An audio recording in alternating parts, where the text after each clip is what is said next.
Good day. This is another session on Chautauqua Lake, past, present, and future. We're going to delve into the past of the lake for a few minutes. We're dealing with the period of time from 1749 to 1860. Somebody's going to say, John, why did you pick such a date spread? This is the time from the first written record that we have of the lake up until the time that things all of a sudden start becoming very, very exciting, although the intervening years are exciting. But 1860 is the beginning of the Civil War. 1860 is the beginning of trains coming to the Chautauqua Lake watershed, even though we had trains in Dunkirk in 1850s.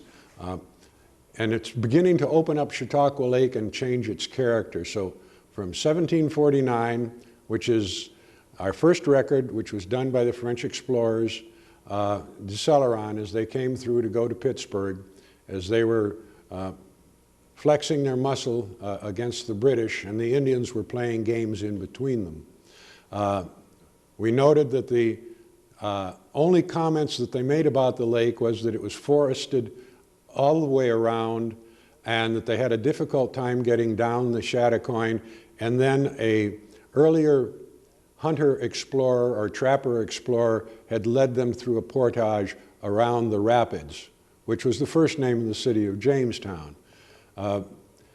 After that, we don't see anything happening that civilians get excited about, but we have a number of military expeditions that play games, and the people are still searching for cannons lying someplace possibly around the shores of the lake. They're still seeking Celeron's tablet that was supposedly buried at the foot of the lake, but we've not been able to find those particular items.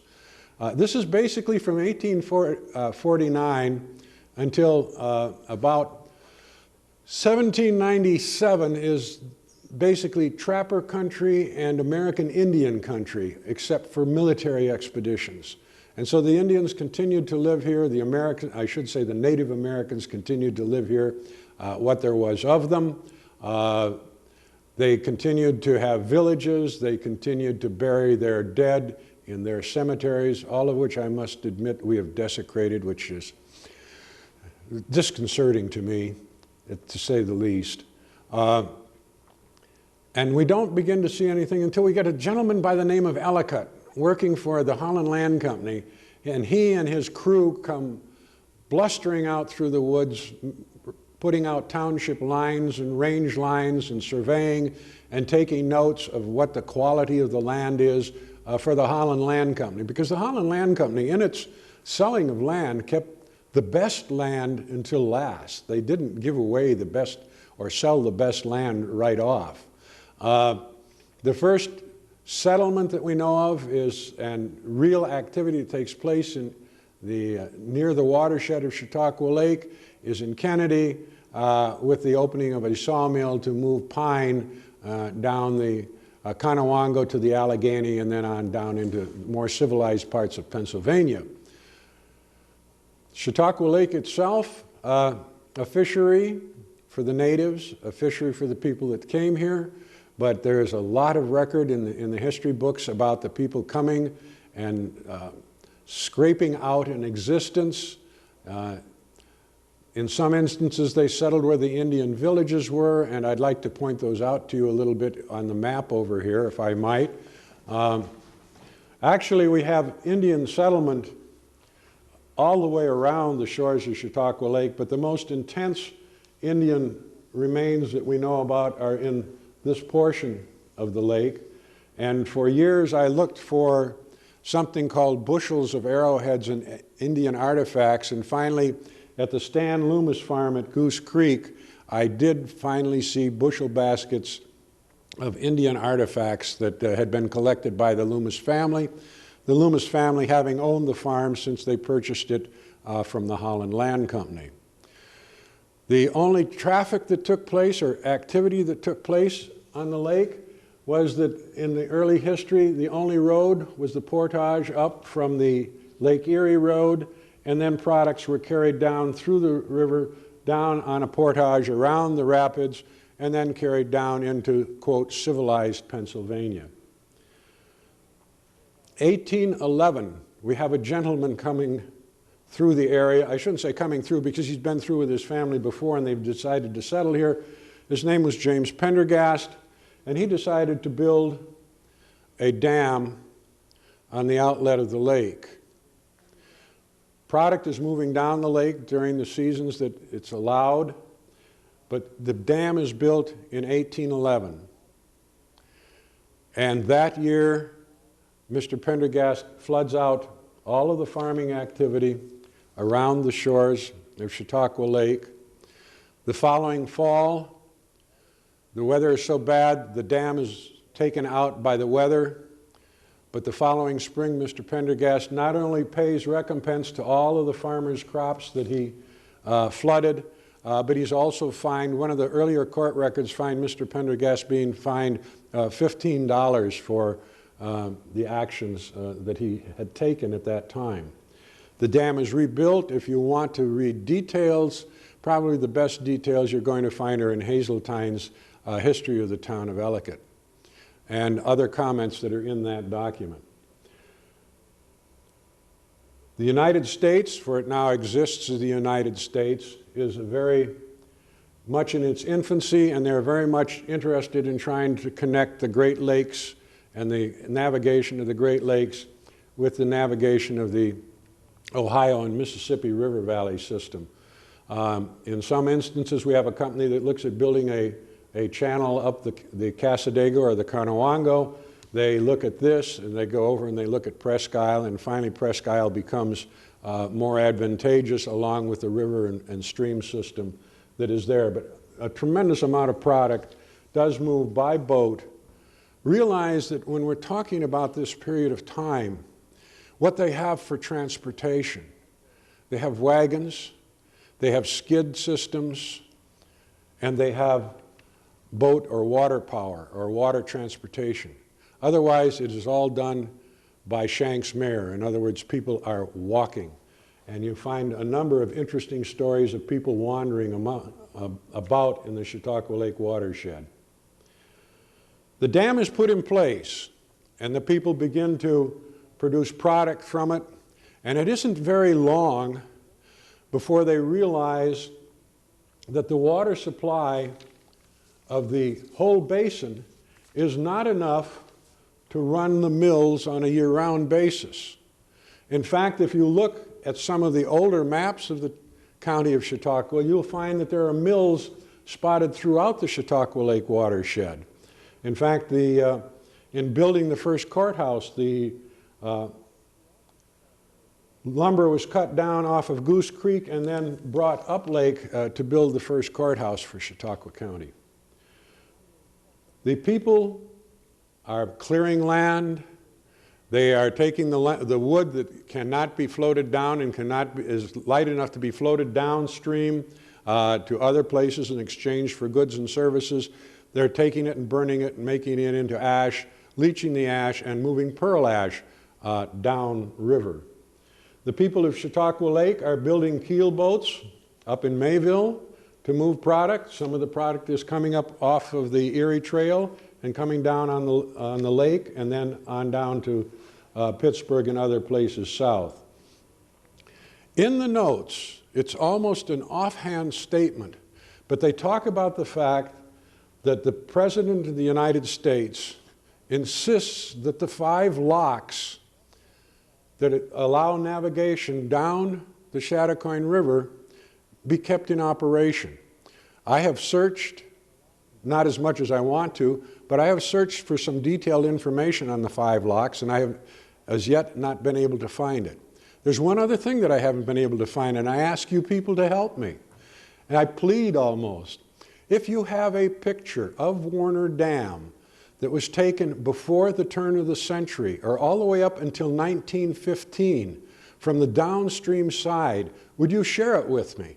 I have looked through the Fenton collection, I've looked through several collections, but I don't have a picture of the downstream side of Warner Dam as it existed before 1915.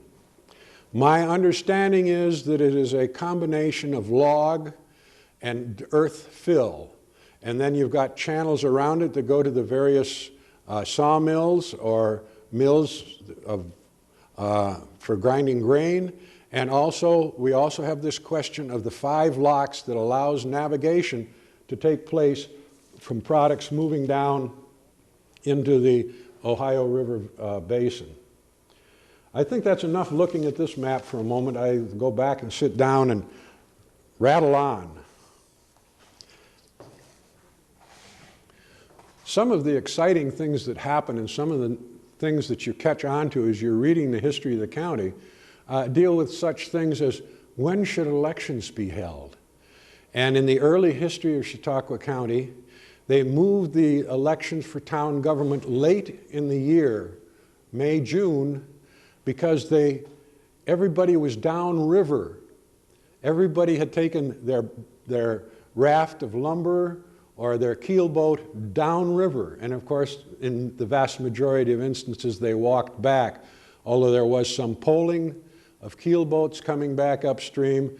And in some instances along the waterways, apparently there were tow paths where the keelboats could be towed. However, a typical keelboat coming back, depending upon what year you read your reference, may have offloaded at Fentonville, or they may have, if there was enough water in the streams, they may have gotten up as far as Slippery Rock. Oh, where's Slippery Rock? Slippery Rock is where Buffalo Street crosses the Chautauqua River in the city of Jamestown.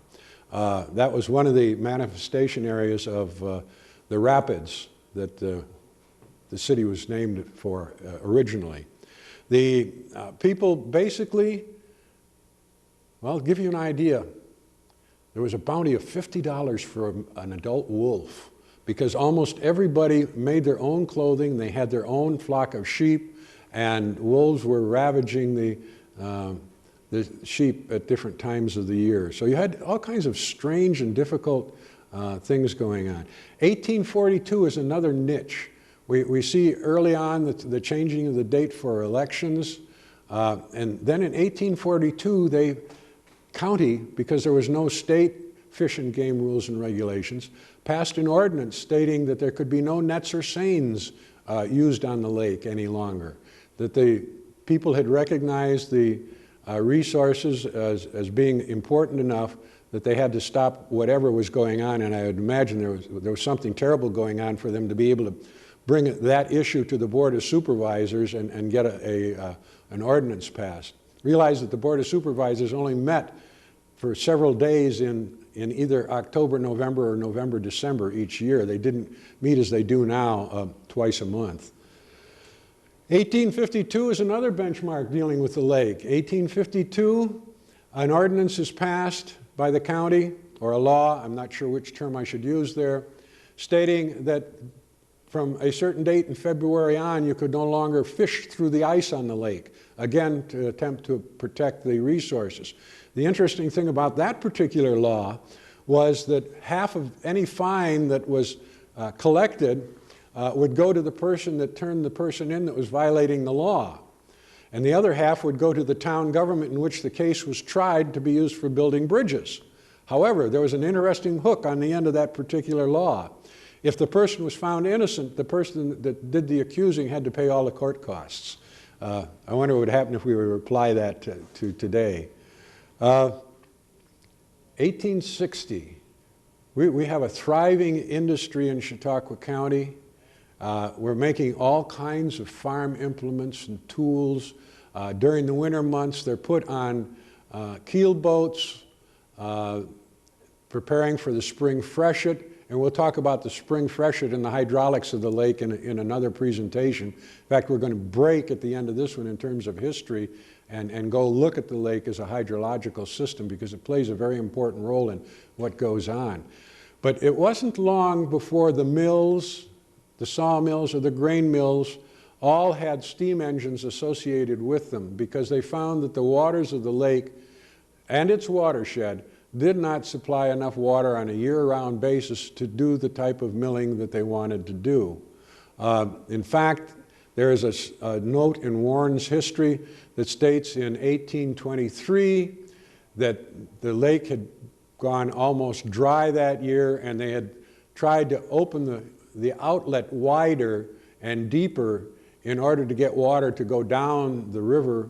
And what they found was that they struck shale, and in this shale they found holes in the shale that indicated that at some time somebody had apparently put posts across the outlet in order to impede the flow for some navigational purposes, and it very well could have been a military expedition that did that. But that was 1823 that they really began to recognize that the lake in and of itself, they would like to do something. There were several instances where they created companies to expand the outlet of the lake all the way down to Main Street in Jamestown, but those companies never really got into doing the work that had to be done. Oh, one other thing that I find of interest. People that were found drunk on the streets of Jamestown were caged. Well, that sounds interesting, but what you didn't understand was that the cage was put over the side of the Main Street Bridge and they were dipped in the Chautauqua River as part of their punishment for public drunkenness. I wonder if that would help today in some instances. The lake, by this time, is recognized as having an elevation of 1,308 feet above mean sea level, which is the elevation that we know it as. We are also beginning to see the first steamers going up and down the lake. The first boats that we hear about are the horse-powered devices that don't do too well. And then we have a small boat that comes on in the 1820s and begins to ply the lake from one end to the other. But we don't have any hotel or any motel industry to amount to much. We have one inn at Fluvanna, and that's all that is taking place on the lake in terms of recreation. And that's my sense of what I have read is it was a big game club, and it really wasn't a family endeavor originally, but rather it was a place for the boys to come and have a wonderful fall experience with whatever hunting season was on at that particular time. The extent of what is happening around the lake all during this time is that they are clearing the woods. They're clearing the woods. They're taking the woods off. Anything that is floatable is going downstream to be exchanged for either goods or for cold cash. I don't think that we have any appreciation of this clearing process that took place. You realize that it was done with oxen and with horses, and the sawing was done with hand power and back and sweat. It was not done with a power saw as you and I zip through an 18-inch tree and think nothing of it. And basically, when I look at all of the old sketches, for there are no photos, all of the old sketches, whether the artist was tired or not, I don't know, but when I see so many repetitious drawings of the hills around the lake being almost bare of timber or a couple of trees on a ridge, I cannot help but feel that a tremendous amount of energy goes into this period of time. By 1840, one of the historians suggests to us that all of the commercial pine that could be harvested had been harvested from Chautauqua County. Realize that we had other woods or other trees in the woods than we have today. We had the American chestnut that we don't have at all except now as a shrub. That was a wonderful tree in that it had the ability to be used for a number of things, and it decayed very, very slowly. I'm told of sassafras trees that may have gone as much as 24 or 30 inches across diameter. We only see sassafras as a shrub in Chautauqua County today. Cucumber trees that we see, some of them are being harvested at a rather reasonable size now, but these were the trees that were used for the barns of the county. Those trees that wouldn't float, they burned. And I asked when we were doing some investigations of Chautauqua Lake if whether or not the scientists that were doing the core borings of the lake could find the pearl ash industry for me in the sediments of Chautauqua Lake.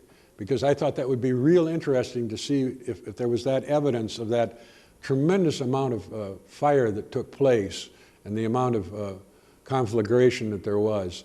And what I found was that the benthic organisms of the lake are so busy churning things up that they were not able to identify that particular time in our history. We can identify other times in our history that I'll mention later on in one of the other presentations.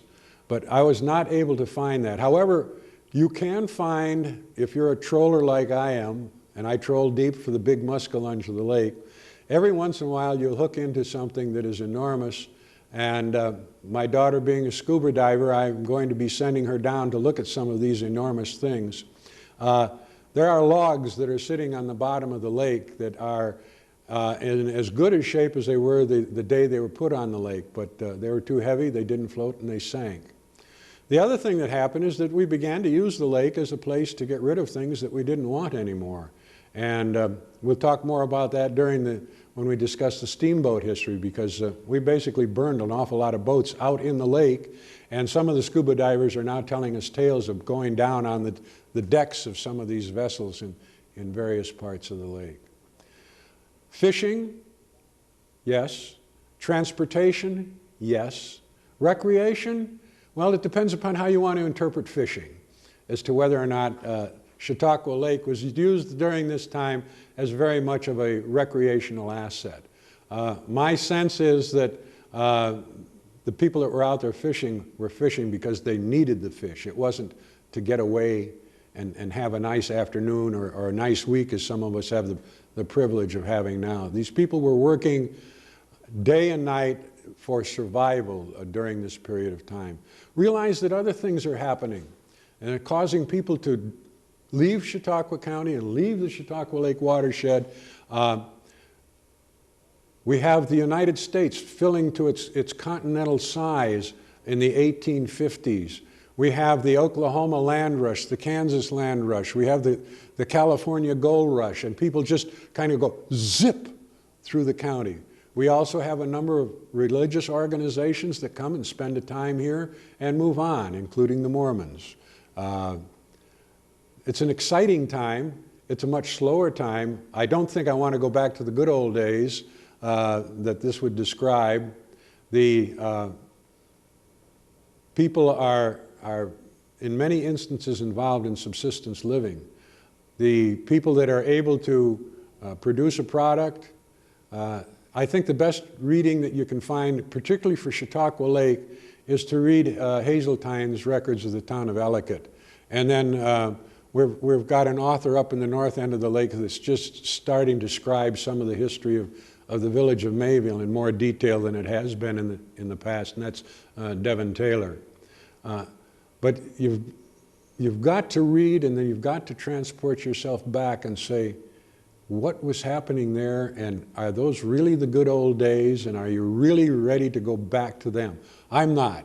I think it was a tremendously difficult existence.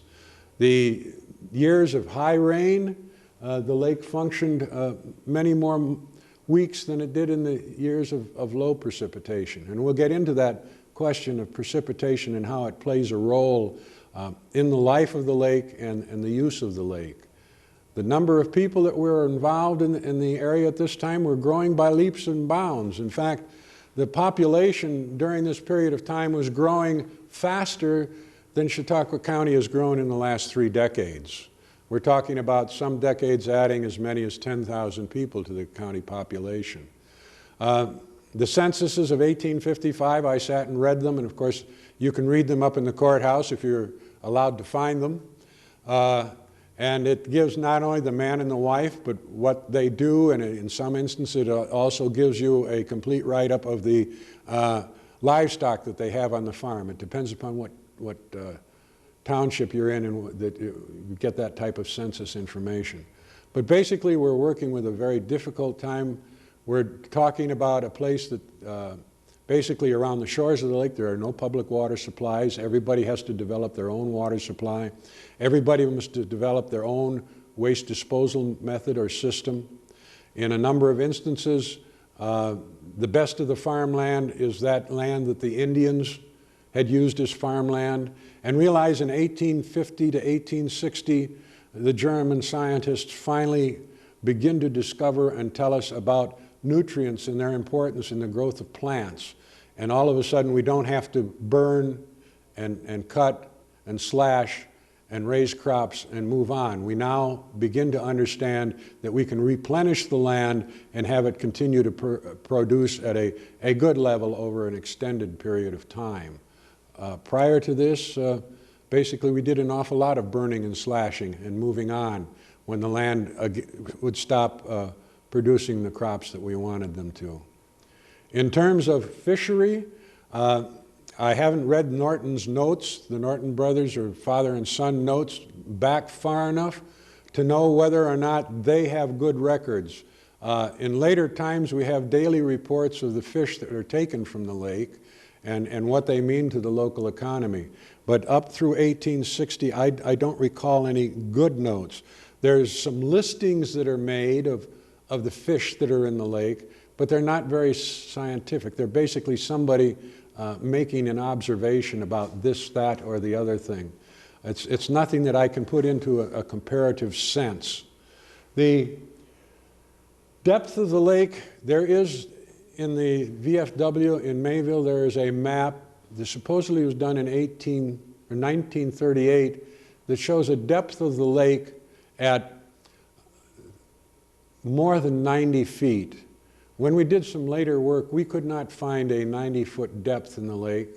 And some people have spoken about the fact that the lake is silting in, and some people have suggested that it's silting in at an accelerating rate. I would suggest to you that the accelerating rate took place starting with the first lumbering by European man in the watershed, and that rate of siltation increased up until the 30s, when we began to recognize that the watershed of the lake had property and certain soil areas that you could not produce even a good subsistence farming activity. And we began to see the state come in and buy lands, and we began to see the county buy lands as state reforestation lands, because the only product that could be raised on them would be a forest product. And so from that time on, the rate of siltation from the general watershed begins to decrease. But the greatest increase of that rate took place from this time of 1749 to 1860, when as far as I am concerned, they basically took every piece of wood that they could exchange for some kind of dollars, cents, or service they took. And that's as far as I can go with this period of time.